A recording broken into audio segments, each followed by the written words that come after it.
बच्चों, आज के इस हिंदी के वीडियो में सभी का स्वागत है। आज हम लोग कक्षा 8 की हिंदी की पुस्तक वसंत भाग 3 का पाठ 6 भगवान के डाकिए, जिसे रामधारी सिंह दिनकर ने लिखा है, पढ़ेंगे। रामधारी सिंह दिनकर, इनका समय 13 सितंबर 1908 से 24 अप्रैल 1974 तक रहा है। ये सुप्रसिद्ध लेखक रहे हैं। इन्हें राष्ट्र कवि भी कहा जाता है। इन्हें भारतीय ज्ञानपीठ पुरस्कार से भी सम्मानित किया गया है। इनकी कृतियां हैं रेती के फूल, उजली आग, कुरुक्षेत्र, उर्वशी आदि। रश्मि रथी इनकी कविता है। दिनकर के गीत हारे की हरिनामा, आत्मा की आँखें आदि। और प्रथम 3 काव्य संग्रह हैं रेणुका, हुंकार, रसवंती और प्रबंध काव्य। हमारी पाठ्य पुस्तक वसंत भाग 3 के इस पुस्तक में कविता के रचनाकार कवि रामधारी सिंह दिनकर, इन्होंने इस पाठ के माध्यम से कवि ने बादल और पक्षी को डाकिए, भगवान के डाकिए के रूप में चित्रित किया है। और ये डाकिए मनुष्य को प्रेम, त्याग तथा सद्भाव का संदेश देते हैं। और कविता की भाषा सरल है। तत्सम और तद्भव शब्दों का प्रयोग किया गया है। और कवि कहते हैं कि दोनों भगवान के डाकिए हैं। जिस प्रकार सरकारी डाकिए संदेश लाने का काम करते हैं और संदेश ले जाने का काम करते हैं, उसी प्रकार पक्षी और बादल भगवान का संदेश हम तक लाते हैं। ये डाकिए किसी स्थान विशेष के लोगों के लिए संदेश नहीं लाते हैं। पक्षी आकाश में यहाँ वहाँ भ्रमण करते रहते हैं तथा बादल भी इसी प्रकार उमड़ घुमड़ कर पूरे संसार का भ्रमण करते हैं। इनका विचरण ऐसा प्रतीत होता है मानो ये भगवान के डाकिए हैं, जो भगवान का संदेश लेकर पूरे संसार में भ्रमण करते रहते हैं। उनके लाए संदेश को हम भले ही न समझ पाएँ, पर पेड़ पौधे, पानी और पहाड़ उसे भली भांति पढ़कर समझ लेते हैं। हम तो इतना भर अंदाज़ा लगाते हैं कि ये एक देश की धरती दूसरे देश को खुशबू भेजती है। इसी प्रकार पक्षियों के पंखों पर सुगंध तैरती है। यह प्रेममयी सुगंध पंखों के सहारे सर्वत्र फैल जाती है और बादलों के रूप में एक देश का पानी भाप बनकर दूसरे देश में जाकर बरस जाता है। और कवि का इस कविता के माध्यम से कहने का तात्पर्य यह है कि बादल और पक्षी एक दूसरे देश में बिना किसी बैर भावना के मुक्त भाव से जाते हैं। और यही ईश्वर का संदेश है कि विश्व एक है, सबके लिए है और हमें किसी के प्रति भेदभाव नहीं रखना चाहिए। मनुष्य ईश्वर के इस संदेश को समझने में असमर्थ हो जाते हैं। तो यहाँ पर हम लोग पढ़ेंगे कविता की प्रथम पंक्तियाँ, जिसमें कि लिखा है, पक्षी और बादल ये भगवान के डाकिए हैं, जो एक महादेश से दूसरे महादेश को जाते हैं। हम तो समझ नहीं पाते हैं, मगर उनकी लाई चिट्ठियाँ पेड़ पौधे, पानी और पहाड़ बाँचते हैं। तो यहाँ पर महादेश से मतलब है विशाल देश। महादेश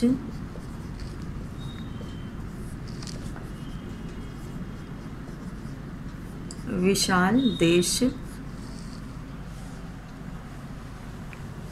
और दूसरे महादेश को जाते हैं। हम तो समझ नहीं पाते, लेकिन उनकी लाई चिट्ठियाँ पेड़ पौधे और पानी पहाड़ बाँचते हैं। बाँचते हैं यानी कि पढ़ लेते हैं।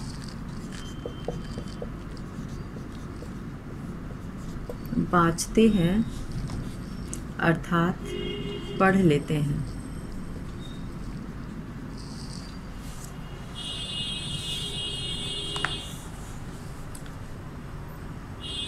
हम तो समझ नहीं पाते हैं, मगर उनकी लाई चिट्ठियाँ पेड़ पौधे और पानी और पहाड़ बाँचते हैं। यहाँ पर ये महसूस इनकी लाई चिट्ठियों को इनके लाए हुए संदेश को केवल प्रकृति की चीज़ें ही समझ पाती हैं और मनुष्य इसको नहीं समझ पाता। मनुष्य अगर ये समझ पाता तो वो भी पूरे विश्व को एक मानता, एक जैसा मानता और उसके लिए विश्व के सभी लोग एक बराबर होते। हम तो केवल यह आंकते हैं कि एक देश की धरती दूसरे देश को सुगंध भेजती है। यहाँ के पक्षी जब दूसरे देश में जाते हैं तो उनके पंखों के माध्यम से सुगंध उनके देश तक पहुँच जाती है और पक्षियों की और वह सौरभ हवा में तैरते हुए पक्षियों की पाँखों पर गिरता है, तिरता है। पाँखों मतलब पंखों पर, पाँखों पर यानी पंखों पर, तिरता है यानी तैरता है।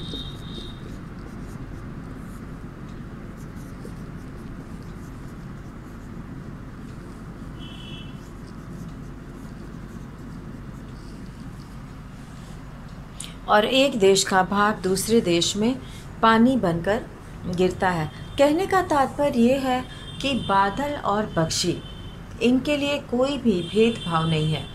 ये स्वतंत्र रूप से बिना किसी भेदभाव के, बिना किसी वैर भावना के, बिना किसी को छोटा बड़ा समझे, ये जो है अपने मुक्त भाव से ये अपना संदेश दूसरे देश तक पहुंचाते हैं।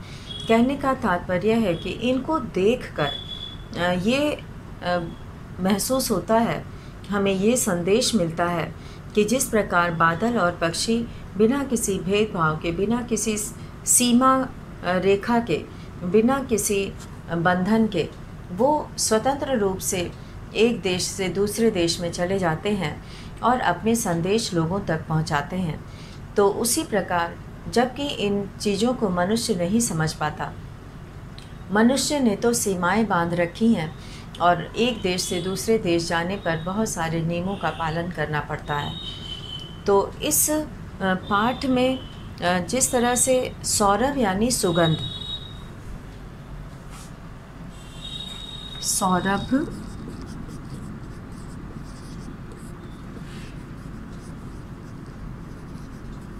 सौरभ यानी सुगंध, एक देश की सुगंध जो है वो दूसरे देशों में पक्षियों के पंखों के माध्यम से पहुंचता है और एक देश का पानी बादल बनकर दूसरे देश में इधर उधर घूमते हुए कई जगह वो पहुंचता है और उसके लिए कोई अपना पराया नहीं है। सभी जो है इस वसुधैव कुटुंबकम की भावना से भरे हुए हैं और उनके लिए कोई देश अपना और कोई देश पराया नहीं है। तो ये बहुत ही सुंदर कवि ने कल्पना की है कि पक्षी और बादल ये भगवान के डाकिए हैं, क्योंकि ये जो है बिना किसी भेदभाव के, बिना किसी बंधन के एक देश से दूसरे देश घूमते रहते हैं। तो रामधारी सिंह दिनकर ने इस पाठ में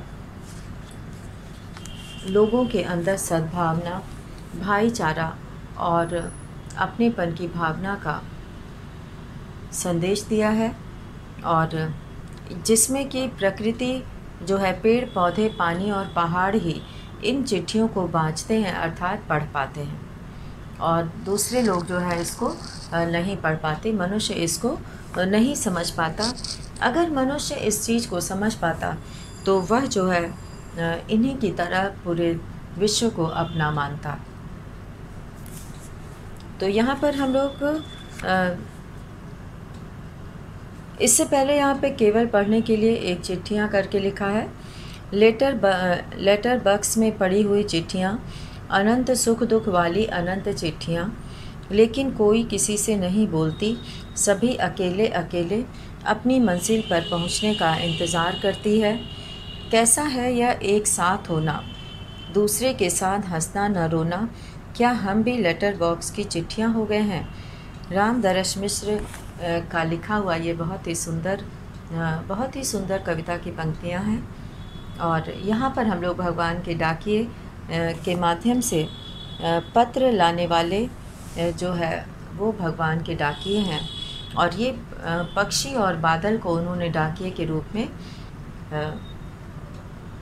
कल्पना की है। तो अब हम लोग इसके आगे बढ़ेंगे और यहाँ पर हम लोग देखेंगे प्रश्न अभ्यास का पहला प्रश्न।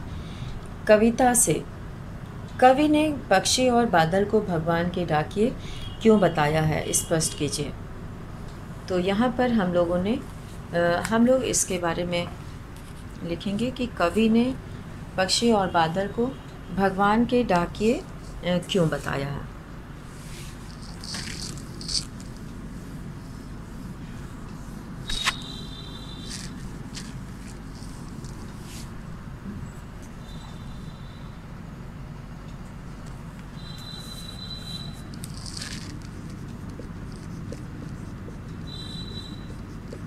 कविता से इसके अंतर्गत कवि ने पक्षी व बादल देशों की सीमाओं का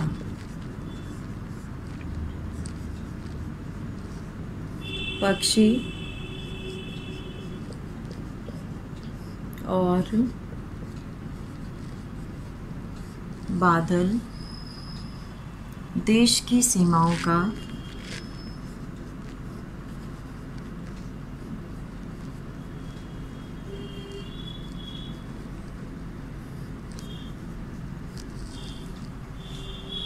बंधन नहीं मानते,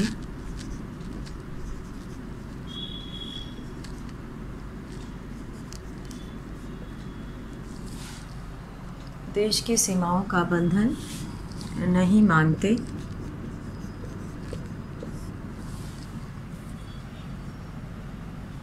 वे भगवान के संदेश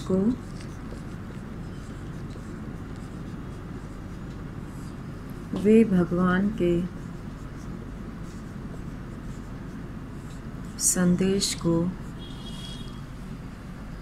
हम तक लाते हैं।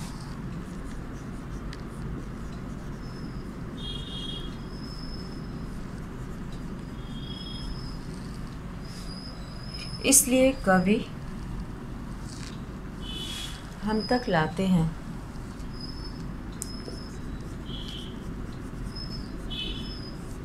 इसलिए कवि पक्षी और बादल को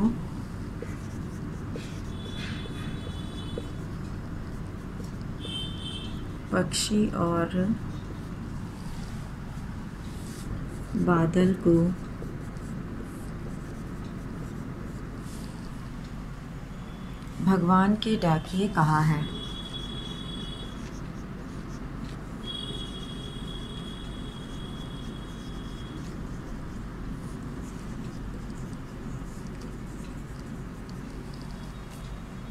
इनके द्वारा लाए गए संदेशों को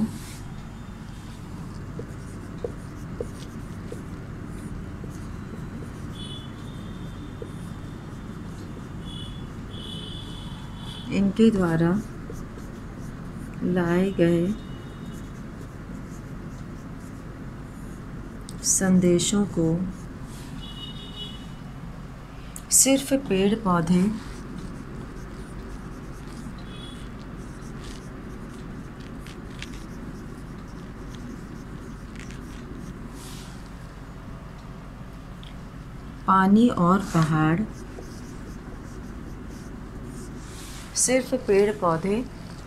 पानी और पहाड़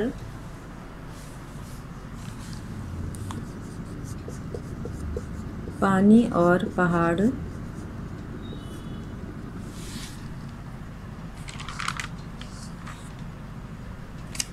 पढ़ पाते हैं।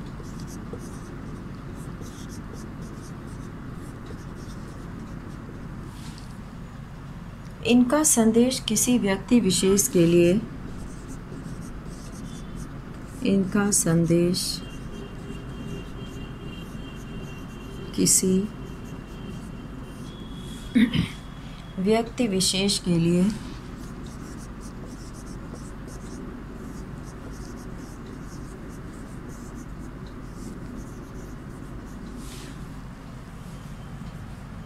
न होकर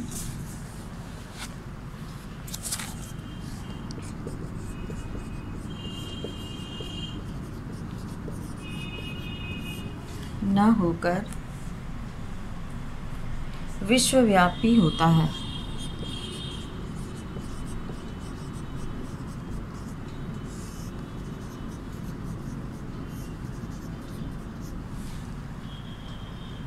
और इनके संदेश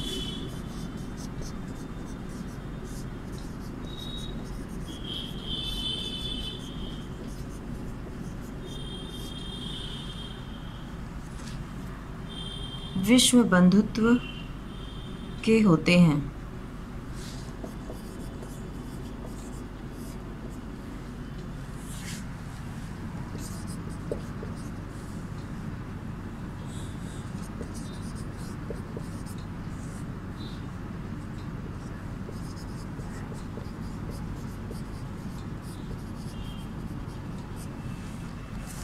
और अब अगला प्रश्न है कि पक्षी और बादल द्वारा लाई गई चिट्ठियों को कौन कौन पढ़ पाते हैं, सोच कर लिखिए। यहाँ पर ये इस प्रश्न में कहा गया है कि पक्षी और बादल द्वारा लाई गई चिट्ठियों को कौन कौन पढ़ पाते हैं, सोच कर लिखिए।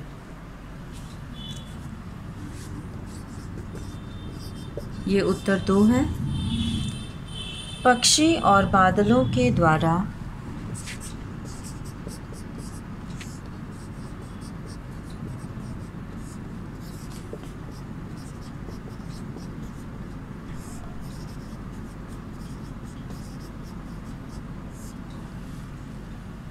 लाई गई चिट्ठियों को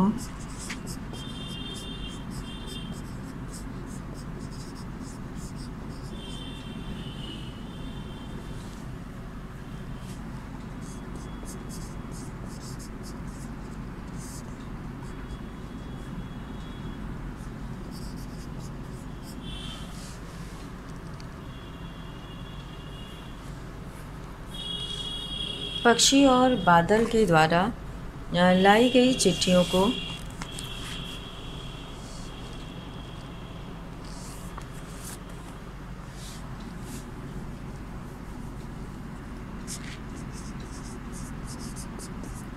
गई चिट्ठियों को पेड़ पौधे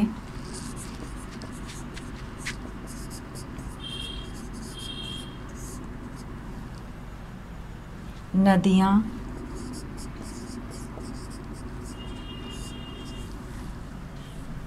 झरने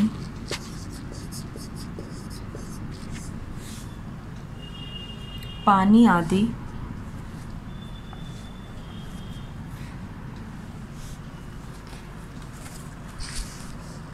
इनके द्वारा लाई गई चिट्ठियों को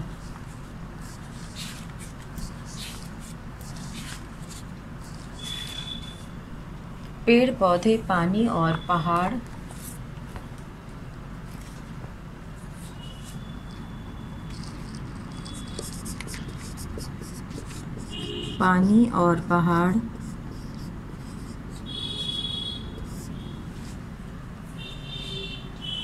आदि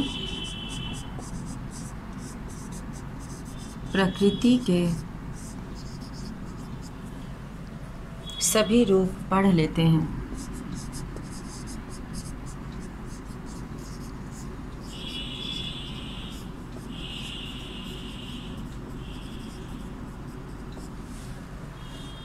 कहने का तात्पर्य है कि भगवान के ये जो डाकिये हैं, पक्षी और बादल, ये जो संदेश लेकर जाते हैं, इसे मनुष्य नहीं समझ पाता, क्योंकि मनुष्य तो सीमाओं के बंधन में बंधा हुआ है।